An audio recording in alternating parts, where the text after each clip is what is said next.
Mas dezembro não é somente o mês do Natal. No calendário das igrejas batistas da Convenção Batista Brasileira, hoje, segundo domingo de dezembro, é o dia da Bíblia. E nesta ocasião sempre eu trago uma mensagem que tem como foco este livro, que é considerado, de acordo com a nossa declaração doutrinária, a nossa regra de fé e prática. Mas a Bíblia é mais do que um livro que tem aquelas regras, que tem aqueles conjuntos de princípios pelos quais nós devemos nos guiar, princípios normativos para a nossa fé e para a nossa conduta. Nós entendemos que a Bíblia, obrigado, é a palavra de Deus. Nós entendemos que por meio dela, Deus fala a nossa mente e coração. E a questão que se levanta então é como é que nós nos conectamos com a palavra de Deus?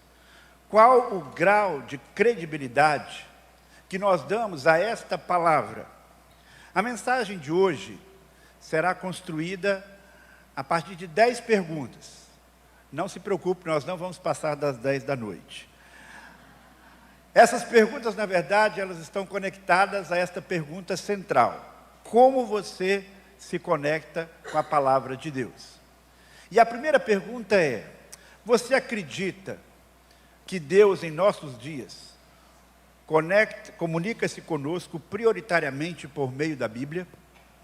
Você acredita que Deus se comunica conosco hoje prioritariamente por meio da Bíblia? Nós temos 2 textos muito conhecidos da palavra de Deus que nos mostram o que a Bíblia deve representar para cada um de nós. É uma descrição que a Bíblia faz de si mesma. Esses 2 textos estão no Novo Testamento, validando, portanto, todas as Escrituras. O primeiro deles, 2 Timóteo, capítulo 3, versículos 16 e 17.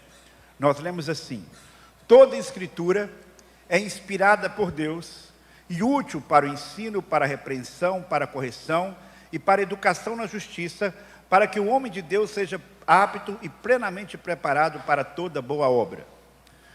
Pedro, a sua segunda carta, capítulo 1, versículos 20 e 21, diz: antes de mais nada, saibam que nenhuma profecia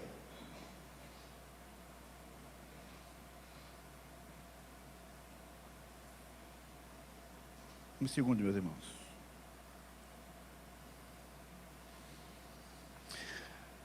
2 Pedro 1, 20 e 21. Antes de mais nada, saibam que nenhuma profecia da Escritura provém de interpretação pessoal, pois jamais a profecia teve origem na vontade humana, mas homens falaram da parte de Deus, impelidos pelo Espírito Santo. Nós temos aqui um dos pilares da reforma protestante do século XV. Quando nós compreendemos a singularidade das Escrituras e o seu valor na nossa caminhada de fé e o seu valor para a igreja. O que nos dá a base para a nossa fé não é uma tradição religiosa. Existem algumas igrejas que têm as suas reuniões, os seus concílios, que vão estabelecendo o que é verdade ou não. Mas nós, cristãos protestantes, cremos que a Bíblia é e continua sendo a palavra de Deus para nós hoje. E que Deus nos fala prioritariamente por meio desta palavra escrita. Existem alguns outros grupos que dão uma ênfase maior na experiência pessoal. Como é que eu vou saber o que Deus quer para a minha vida? Como é que eu vou saber quais são os desígnios de Deus? Então eu vou procurar aqui alguém que tem uma comunicação diferenciada com Deus e vou então pedir a instrução desse profeta, dessa profetisa, para saber que rumo eu devo dar à minha vida, qual é a vontade de Deus para a minha vida. Outros não terceirizam essa responsabilidade, mas dizem: eu vou subir na montanha, eu vou fazer aqui um jejum, eu vou fazer isso e aquilo, para descobrir qual é a vontade de Deus para diversas áreas da minha vida. Esse é um equívoco. Não é que você não possa orar e até mesmo jejuar e buscar a Deus a direção, mas nada disso pode ser feito à parte da palavra de Deus, porque não é a sua experiência pessoal que deve prevalecer. Não é uma experiência subjetiva, não é a tradição da igreja, não é o costume da igreja. que deve prevalecer.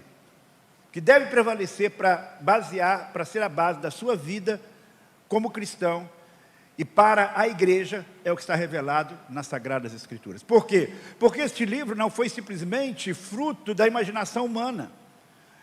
O que o texto está dizendo é que homens inspirados por Deus, durante um período longo de tempo, cerca de 2000 anos, receberam uma inspiração, uma revelação especial de Deus. Não apenas para registrar alguns fatos históricos, especialmente voltados a Abraão e sua descendência, o povo de Israel, mas registrar a ação de Deus nesse processo, a revelação de Deus nesse processo, durante todos esses anos.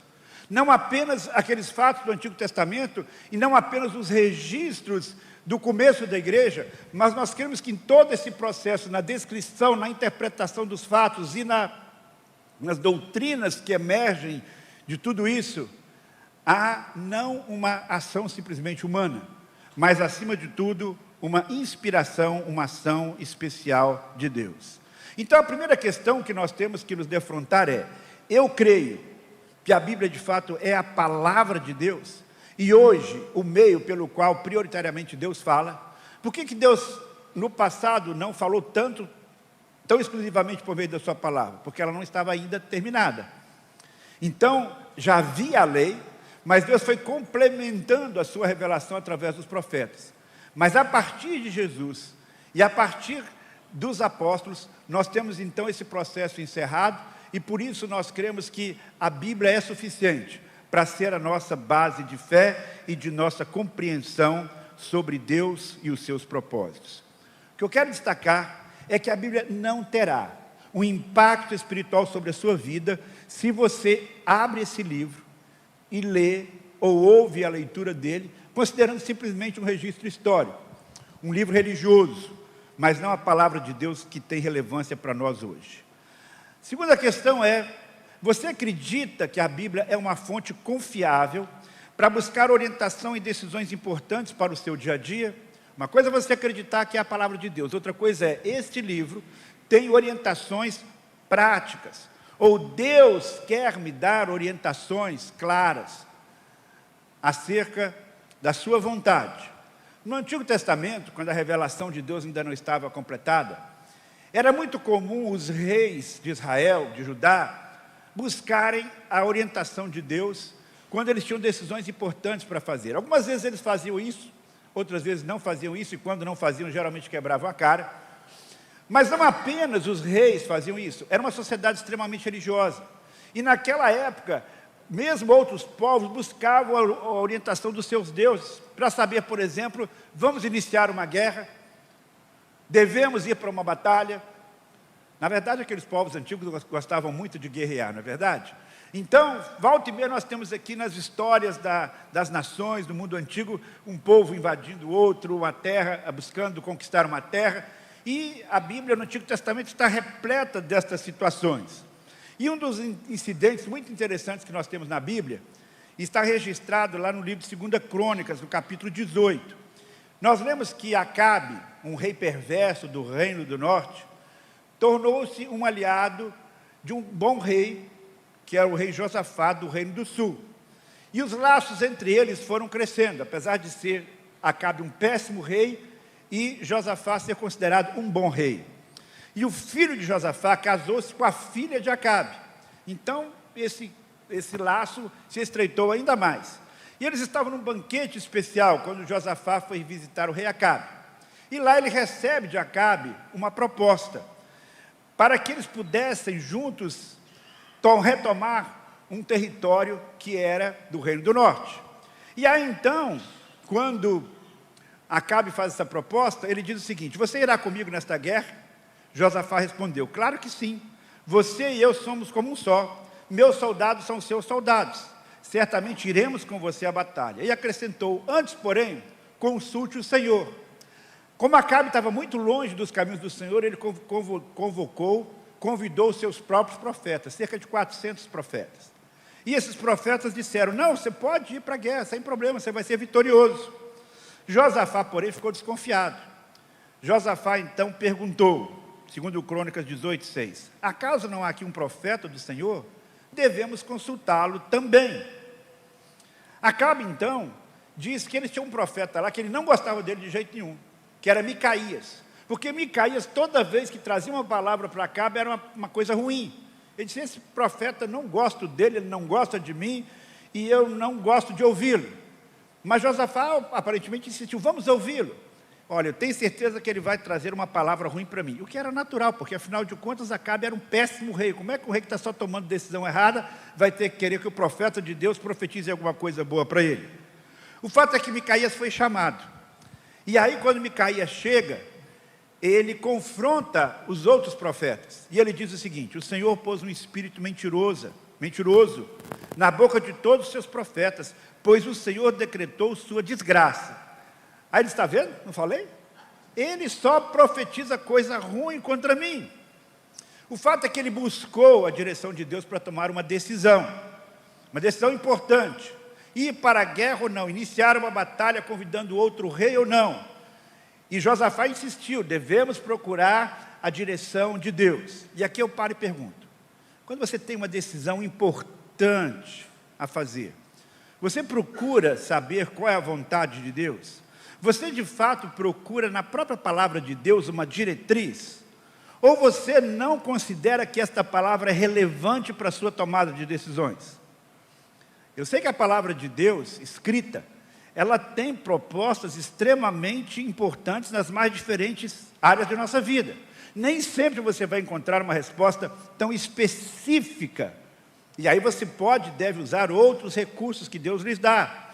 A própria oração, bons conselhos com pessoas mais experientes, maduras na fé, pessoas que têm um preparo numa determinada área, ouvir as pessoas que o amam, estudar o contexto da palavra de Deus, tudo isso vai lhe dando meios para você discernir a vontade de Deus, o que Deus deseja comunicar a você.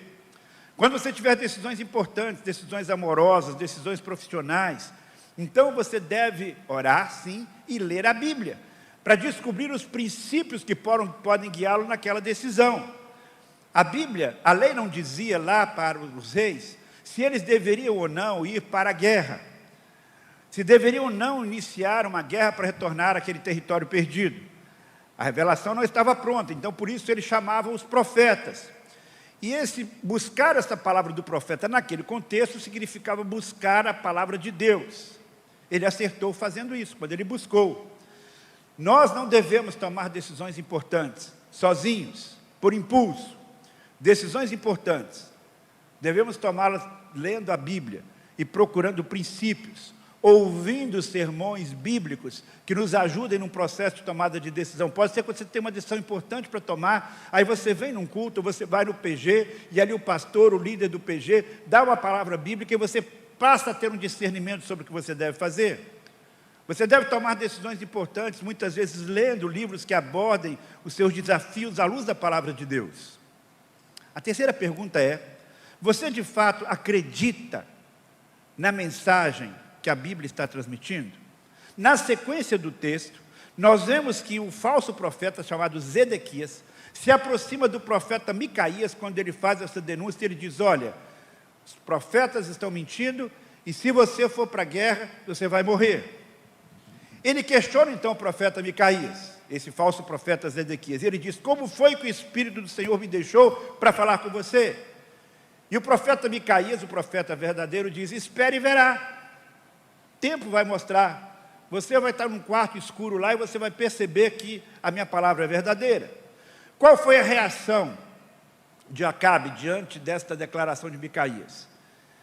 Ele teve uma reação péssima. Por quê? Porque quando Zedequias aborda Micaías, ele não apenas questiona Micaías, mas ele dá um tapa na cara de Micaías. E Zedequias e o rei Acabe não faz nada. Ele vê esta cena de violência, esta agressão ao profeta de Deus, e ele corrobora esta atitude de violência, dizendo, Micaías, você vai preso. Você vai ficar preso, porque a sua palavra eu não acato, eu não aceito. Qual foi o resultado? Ele foi para a guerra, disfarçado, para não aparentar que ele era o rei, porque o rei ficava em evidência, era o alvo principal de um combate, e ele morreu, como o profeta havia predito. O que aconteceu aqui? Ele buscou a palavra de Deus. É verdade que houve uma certa pressão nesse sentido, Josafá também buscou a palavra de Deus, mas nenhum dos dois acataram, nenhum dos dois acatou a palavra de Deus, não aceitaram a mensagem, e um deles inclusive se revoltou, permitindo exatamente esta agressão, que um falso profeta esbofeteasse o profeta do Senhor. Muitas vezes os reis de Israel buscaram saber a opinião de Deus, mas quando Deus dava a sua opinião, quando Deus apresentava a sua vontade através do profeta, eles não acatavam a palavra do profeta. Isso aconteceu também quando o rei não procurou a palavra do Senhor, mas a palavra do Senhor veio até ele, nos tempos de Jeremias. O povo estava pecando terrivelmente. Deus então fala a Jeremias, que está preso, para que ele pudesse ditar as suas palavras para Baruque. E Baruque então, secretário de Jeremias, escreve um texto longo com a mensagem de Deus para eles. Está lá em Jeremias capítulo 36. E ele então lê esse texto em praça pública. O rei fica sabendo que havia ali uma palavra de condenação e ao mesmo tempo um chamado arrependimento. Chama Baruque lá no palácio. E Baruque então passa o texto para Jeudi, que era um assistente do rei. E Jeudi lê este texto. E a Bíblia diz que era inverno e que eles estavam perto ali de uma lareira. E aí então este assistente do rei, Jeudi, fez o seguinte: cada vez que Jeudi terminava de ler 3 ou 4 colunas, o rei pegava uma faca, cortava aquela parte do rolo e jogava no fogo. Assim, pedaço por pedaço, o rolo inteiro foi queimado, o rolo da palavra de Deus. Nem o rei, nem seus servos mostraram qualquer sinal de medo ou remorso diante do que tinham ouvido. Mesmo quando Eltanã, Delaías e Gemarias imploraram ao rei que não queimasse o rolo, ele não lhes deu atenção. E ele então manda prender o secretário Baraque. Ou seja, ele queima a palavra de Deus e ainda manda prender. Não é assim que acontece ao longo da história em vários lugares do mundo? Mesmo aqui no Brasil, no passado, já houve fogueira de Bíblia em praça pública. Em alguns lugares do mundo, a Bíblia continua sendo um livro proibido. E não apenas os livros são queimados e se tenta destruí-los, mas as próprias pessoas que são esses mensageiros que levam esses livros ou que proclamam esses livros são perseguidos, como aconteceu aqui. A palavra de Deus, então, muitas vezes incomoda, porque ela aponta o pecado, ela aponta a necessidade de arrependimento. Então, esta reação nem sempre é tranquila. Às vezes as pessoas dizem: eu quero saber a vontade de Deus, mas quando Deus apresenta a vontade, ele reage: não quero de jeito nenhum. Você acredita na mensagem da palavra de Deus? Mesmo quando ela é dura, mesmo quando ela traz coisas que são politicamente incorretas, mesmo quando esta palavra não é aceita pela maioria, você rejeita essa palavra, ou até mesmo é tentado a atacar o seu mensageiro? A quarta pergunta que eu trago para a nossa reflexão sobre como é que você se conecta com a palavra de Deus. Você sente conforto e esperança recebendo e meditando na palavra de Deus? A palavra de Deus, meus irmãos, ela não traz apenas alertas e convites ao arrependimento. É verdade que ela nos confronta quanto ao pecado, mas também tem muitas promessas preciosas, das quais devemos nos apropriar quando nós estamos passando por momentos de tribulação. Quando estamos sofrendo, quer sejam as consequências dos nossos erros, ou dos erros, dos pecados de outras pessoas, quando somos vítimas neste mundo injusto e cruel.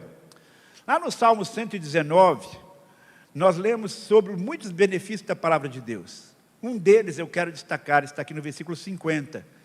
Davi está dizendo o seguinte: este é o meu consolo no meu sofrimento, a tua promessa dá-me vida. Ou seja, a tua palavra me vivifica no momento em que eu estou sofrendo. Este sentimento de Davi, ele é confirmado anos mais tarde por Paulo. Centenas de anos depois, o apóstolo, escrevendo aos cristãos de Roma, diz: pois tudo que foi escrito no passado, foi escrito para nos ensinar, de forma que por meio da perseverança e bom ânimo, procedentes das Escrituras, tenhamos esperança. Então a palavra de Deus tem esse propósito. Quando você está vivendo um momento difícil, uma situação dolorosa na sua vida, Deus quer trazer conforto e esperança ao seu coração. E esta palavra de conforto e esperança, ela pode ser absorvida, você lendo diretamente das Escrituras, ou recebendo esta palavra por meio de um pastor, por meio de um autor de um livro cristão que escreve com base nas Escrituras Sagradas, por meio de um filme, por meio de uma palavra de um irmão. Então, apropriar-se da palavra, de consolo de Deus, das promessas de Deus, deve ser um dos seus objetivos. Conecte-se com a palavra de Deus com esse propósito. Mas a palavra de Deus deve ser buscada não apenas quando nós estamos no fundo do poço, ou quando temos que tomar decisões importantes. Existe uma outra questão a ser considerada. Você empenha-se em compreender e obedecer a palavra de Deus? O salmista, o mesmo salmista que fala que a palavra de Deus consola, ele faz a seguinte oração: dá-me entendimento, para que eu guarde a tua lei e obedeça de todo o coração. Olha só que interessante que temos aqui. Ele diz: Senhor, dá-me entendimento, para que eu possa guardar a tua lei e obedecer de todo o coração. Então, para que você possa obedecer a palavra de Deus de todo o coração, verdadeiramente, é preciso que você tenha entendimento da palavra. É preciso que você medite na palavra. Porque Deus deseja que haja uma transformação na sua mente, para que você possa, então, meditando na palavra, praticar essa palavra, para que a sua prática esteja respaldada numa transformação da sua cosmovisão. Isso é muito importante. A Bíblia diz que aquele que ouve as minhas palavras e as pratica é como um imprudente que construiu a sua casa sobre a rocha. Ou seja, você quer ter uma vida mais estável, você precisa praticar a palavra de Deus. Mas para que você possa praticar a palavra de Deus com consistência, você precisa meditar e refletir sobre esta palavra. Por isso que a palavra de Deus diz ainda lá em Tiago, capítulo 1, versículo 22, sejam praticantes da palavra e não somente ouvintes, enganando-se a si mesmos. Então, Deus deseja que você possa pensar a partir da palavra, sentir a partir da palavra e agir a partir da sua palavra. Tem gente que não rejeita a palavra de Deus no sentido de atacá-la, mas na realidade não a leva a sério no seu dia a dia. Não medita, a esquece completamente. É como uma semente que cai aqui no domingo e já na segunda-feira essa semente saiu da vida da pessoa. Então essa palavra não vai fazer efeito se você não refletir, se você não se apropriar dela. Palavra para ser base para a construção da sua vida em todas as áreas. Não basta você procurar obedecer a partir das suas demandas pessoais tão somente. Sei que todos nós temos demandas pessoais. Família, finanças, criação de filhos. Devemos procurar orientação da Bíblia nestas áreas. Mas não devemos nos limitar a estas áreas que são centrais na nossa vida. E aqui eu faço então uma outra pergunta. Você busca conhecer a vontade de Deus para todos os aspectos da sua vida? Você procura conhecer o que Deus tem para você em todas as áreas da sua vida a partir da palavra? E eu volto aqui então a um dos textos que nós já utilizamos, 2 Timóteo 3,16. Que toda a Escritura é inspirada por Deus e é útil para o ensino, para a repreensão, para a correção, para a educação na justiça, para que todo homem de Deus seja apto e plenamente preparado para toda boa obra. Então, o objetivo de Deus com a sua palavra não é simplesmente ajudar você em algumas áreas que são importantes na sua vida. Isso sim, mas não se limita a isso. O objetivo da palavra de Deus é ajudar você a se tornar plenamente apto, competente, preparado para cumprir a sua missão nesse mundo. O não cristão, meus queridos irmãos, ele pode buscar na Bíblia algumas respostas seletivas. Como é que eu posso melhorar meu casamento? Como é que eu posso melhorar minhas finanças? Como é que eu posso conviver melhor com as pessoas? Como é que eu posso resolver esse problema aqui e acolá? Mas o não cristão não tem um tipo de preocupação, por exemplo, com a salvação de outras pessoas, com a implantação do reino de Deus na terra, em como desenvolver seus dons espirituais, porque isso não está no seu horizonte. O cristão lê a palavra para saber como é que eu posso ser sal da terra e luz do mundo, como é que eu posso glorificar a Deus, como cultivar a esperança da volta de Cristo, como ser a pessoa que Deus planejou que eu fosse. Você entende? Uma coisa é você ler a Bíblia buscando só a solução para alguns problemas que você está passando, no desafio pessoal. Outra coisa é você ler a Bíblia na perspectiva, como é que eu vou descobrir na Bíblia o caminho que eu devo seguir para ser a pessoa que Deus planejou que eu fosse, para cumprir o projeto dele para a minha vida. E para que você possa cumprir o projeto de Deus para a sua vida, há uma outra pergunta importante. Você acolhe a palavra de Deus buscando transformação e crescimento espiritual? Você acolhe a palavra de Deus buscando transformação e crescimento espiritual? Porque sem esta busca de transformação e crescimento espiritual, a palavra de Deus será muito limitada na sua vida. Veja só o que Jesus Cristo falou no sermão de despedida para os seus discípulos. Aliás, a oração que Jesus fez. Ele disse: santifica-os na verdade. A tua palavra é a verdade. Então, há um vínculo aqui entre santificação e verdade. E um vínculo entre verdade e palavra de Deus. Como é que você iniciou a sua caminhada de fé? Você iniciou a sua caminhada com Jesus Cristo crendo na palavra. Foi a palavra que disse que você é pecador. Foi na palavra que você descobriu que você estava separado da glória de Deus.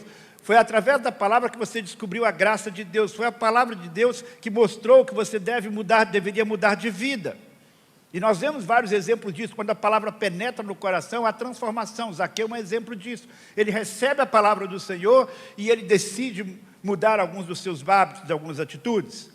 Jesus ensina que a palavra é instrumento de santificação, porque esta palavra traz a verdade de Deus. Na medida em que nós obedecemos a palavra de Deus, a nossa vida vai sendo santificada. Nós damos espaço para o Espírito Santo no nosso interior. Mas para que você possa mudar a sua conduta, repito, você precisa primeiro mudar a sua mente. Porque se você vai mudando a conduta sem mudar a mente, esta mudança ela não terá muita consistência depois de algum tempo. Seguir a palavra de Deus pode representar um fardo, porque mudou a atitude, mudou o comportamento, mas não mudou a mentalidade, não mudou a cosmovisão. Por isso Jesus Cristo diz: santifica pela verdade, que eles possam ver a verdade sobre si mesmos, sobre o mundo, sobre Deus, na tua perspectiva. Então esse vínculo entre santidade e verdade é muito importante. É preciso então que eu comece a pensar com a mente de Cristo, ver a realidade a partir da perspectiva de Jesus Cristo. Porque se isso não acontece, repito, você vai simplesmente repetindo um modelo religioso, você vai repetindo o comportamento que os outros fazem. Isso pode ter um certo benefício, mas não é o suficiente para que você persevere nesse caminho. Não é verdade que muitas crianças, adolescentes que são criados na igreja, sem ter uma experiência real com Jesus, sem pensar a partir da palavra de Deus, reproduzem certos comportamentos, e quando têm a oportunidade de abandonar esses comportamentos, eles rejeitam? Por quê? Porque não houve, na verdade, uma metanoia na mente, não houve, de fato, uma transformação na mente pela verdade do Senhor. E é pelo conhecimento das Escrituras, que as Escrituras nos trazem, é que nós adquirimos a compreensão de qual é o padrão de Deus. É pelo conhecimento das Escrituras que nós percebemos que temos um poder à nossa disposição, que é o poder do Espírito Santo. Santificação, então, está ligada à verdade. Verdade que está na palavra de Deus. Como é que tem sido na sua vida? Você segue as palavras de Deus, mas sem muita convicção, sem reflexão e sem aceitação íntima desta verdade? E a verdade não apenas nas questões chamadas espirituais, mas as verdades de Deus sobre questões práticas, na área sexual, na área familiar, nos negócios. Mas deixa eu dizer uma outra coisa importante. A palavra de Deus não diz respeito apenas às questões pessoais. Eu devo me aproximar com a palavra de Deus numa outra perspectiva. E aqui eu chego então à 8ª pergunta. Você considera a Bíblia uma fonte confiável para compreender os propósitos de Deus para a humanidade? Vou repetir. Você considera a Bíblia uma fonte confiável para compreender os propósitos de Deus para a humanidade? Porque a gente pode cometer esse erro. O primeiro erro é: eu quero saber a vontade de Deus só para algumas áreas da minha vida. Seleciono as áreas que eu quero saber a vontade de Deus, para ser bem sucedido. Ou então eu posso superar e dizer: não, eu quero saber a vontade de Deus para a minha vida como um todo. Ok, melhor. Mas você ainda não percorreu todo o caminho. Porque Deus deseja que você compreenda não apenas o que Ele tem para a sua vida individual, mas qual o projeto que Ele tem para o mundo, para o universo. Você não é uma ilha. Você está dentro de um contexto maior, de um propósito maior. E qual é a vontade de Deus para o mundo? Qual é a vontade de Deus para o universo? 1 Timóteo capítulo 2, versículos 3 e 4. Isto é bom e agradável perante Deus nosso Salvador, que deseja que todos os homens sejam salvos e cheguem ao conhecimento da verdade. O desejo de Deus, então, é que as pessoas possam ver a realidade a partir de Deus e chegar à salvação. E que as pessoas, vendo isso e vivendo essa realidade, a humanidade como um todo, possam chegar a conhecer a fundo quem é Jesus Cristo. Efésios capítulo 9, capítulo 1, versículos 9 e 10, nós lemos. E nos revelou o mistério da sua vontade, de acordo com o seu bom propósito que Ele estabeleceu em Cristo. Isto é, de fazer convergir em Cristo todas as coisas celestiais ou terrenas na dispensação da plenitude dos tempos. Então, meus queridos irmãos e amigos, Deus não tem apenas um plano para você no seu dia a dia, nesta vida curta que a gente tem aqui na terra. Deus tem um projeto maior, de fazer todas as coisas convergirem para Jesus Cristo, de fazer com que todas as pessoas e todo o universo se renda ao poder e à glória de Jesus Cristo. E aí então você deve ler a Bíblia nessa perspectiva, porque tem gente que lê a Bíblia apenas assim, o que é que Deus está querendo falar comigo hoje, para eu fazer ou deixar de fazer? Eu li a Bíblia assim durante muito tempo, e confesso que algumas vezes eu fiquei meio frustrado, porque eu lia lá um texto do Antigo Testamento e eu não conseguia tirar uma lição para a minha vida. O que Deus quer com isso aqui e tal, uma profecia difícil. Mas quando você lê nessa outra perspectiva, qual é o projeto de Deus para a humanidade? O que Ele projetou aqui e realizou adiante? Como é que essa profecia se cumpriu? Então você amplia o seu horizonte de interpretação da palavra de Deus e do benefício que você recebe na sua vida. É um equívoco, então, lermos a Bíblia pensando exclusivamente na nossa micro-realidade pessoal. Temos que pensar nos propósitos de Deus, no projeto de Deus, inclusive o propósito escatológico do fim dos tempos. E aí sim você se pergunta, dentro desse projeto tão maravilhoso do reino de Deus, onde é que eu me encaixo? Qual é o meu papel nesse contexto? Mais do que a sua vida pessoal, a palavra de Deus, lá no Antigo Testamento, apontava para os propósitos de Deus através dos reis, apontava para o futuro, apontava para o Messias, para a vinda de Jesus, para o nascimento de Jesus, e continua apontando para a sua volta quando os propósitos de Deus vão se consumar. Temos que ler a Bíblia nessa perspectiva. O que Deus quer para o mundo como um todo, que tipo de sociedade Deus deseja. E se nós estamos neste mundo ainda vivos, é porque Deus tem propósitos para a gente aqui, dentro desse propósito maior. Não é simplesmente o seu propósito pessoal, os seus sonhos pessoais, mas como é que isso tudo se encaixa num projeto maior de Deus, de redenção. E há uma outra coisa que você deve buscar também. Como é que você vai utilizar a palavra de Deus? Você a utiliza para conhecer a Deus e aprofundar o seu relacionamento com Ele? Este é um outro propósito muito especial das Escrituras. Deus, apesar de ter um projeto global, apesar de ter uma visão mundial, Ele olha para cada um de nós especificamente. Ele deseja ter um relacionamento pessoal com cada um de nós. Isso é maravilhoso. Deus se importa com a vida de cada um de nós. E Ele deseja aprofundar a amizade dEle com cada um de nós. E aqui eu paro e pergunto, qual é o nível do seu relacionamento com Deus? Você sente que tem crescido na sua intimidade com Deus? Você consegue ouvir Deus falando ao seu coração por meio da sua palavra, seja diretamente na leitura da Bíblia, seja por outros meios, como por exemplo, ouvindo uma mensagem como esta? Como é que a leitura e a meditação na palavra de Deus o ajudam na sua vida íntima com Deus? Mais uma vez eu volto para Davi, ele diz assim, eu te busco, falando com Deus, de todo o coração. Não permitas que eu me desvie dos teus mandamentos. Guardei no coração a tua palavra para não pecar contra ti. Na medida então que eu busco a Deus de verdade, e que eu leio e medito na sua palavra, guardo esta palavra no coração, vou conhecendo mais a Deus, vou conhecendo o caráter de Deus, vou conhecendo a bondade de Deus, a santidade de Deus, a fidelidade de Deus, fica muito mais fácil não pecar contra o Senhor. É a sua intimidade, a sua comunhão com Deus, a sua percepção da grandeza e do poder de Deus que vai dar a você a vitória contra o pecado. Por último, você já acolheu em seu coração a mensagem central da Bíblia? A Bíblia tem muitas mensagens, mas existe uma mensagem central. E Jesus Cristo disse para os líderes religiosos o seguinte: vocês estudam cuidadosamente as Escrituras porque pensam que nelas vocês têm a vida eterna. E são as Escrituras que testemunham a meu respeito. Jesus Cristo se coloca como personagem central de toda a Bíblia, de toda a história, porque de fato Ele é. Jesus Cristo afirma que as Escrituras apontam para Ele, se cumprem nele. E quando Pedro está pregando lá na casa de Cornélio para um novo grupo que não é de judeus, ele diz: todos os profetas dão testemunho dele, ou seja, de Jesus, de que todo aquele que nele crê recebe o perdão dos pecados mediante o seu nome. Esse versículo então mostra que os profetas do Antigo Testamento apontam para Jesus como sendo aquele que veio com a missão especial de nos trazer a salvação, de trazer o perdão dos pecados, de nos conectar com Deus, de nos fazer compreender o grande projeto de Deus para a humanidade e para a nossa vida.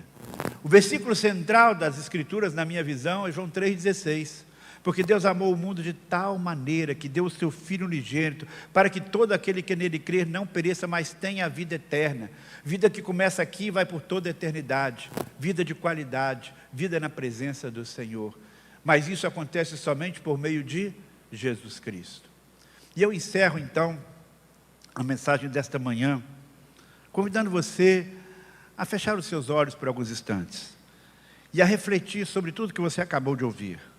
Como é que você se conecta com a palavra de Deus?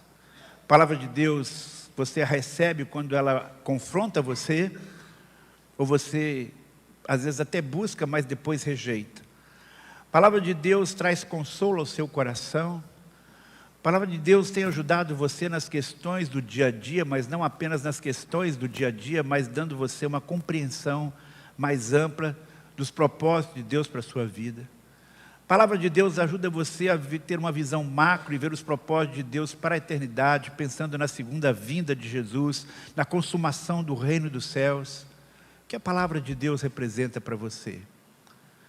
Mas pode ser que eu esteja falando aqui a alguém, alguma pessoa que esteja aqui nesta manhã, ou nos acompanhando pela internet, que ainda não captou, que ainda não se apropriou da mensagem principal da Bíblia, que é Jesus Cristo, que é a comunhão com Deus por meio de Jesus. E nesta manhã, ouvindo esta mensagem, neste dia da Bíblia, deseja que os propósitos de Deus se cumpram na sua vida, a começar por receber Jesus como Salvador, porque sem Ele isso não é possível. Então, se você deseja nesta manhã entregar a sua vida a Jesus, dizendo: eu confio em Jesus de todo o meu coração, eu quero que você repita comigo esta oração agora. Quero que você diga: Senhor, Pai do céu, eu reconheço que sou um pecador. E eu reconheço que Jesus Cristo veio a este mundo e morreu na cruz em meu lugar. Eu entendo que esta é a mensagem principal das Escrituras. Eu entendo que esta é a revelação maior que o Senhor deseja que eu tenha na minha vida. E eu me aproprio do sacrifício de Jesus. E eu quero seguir a Jesus como seu discípulo por toda a minha vida. E é em nome dele que eu oro. Amém.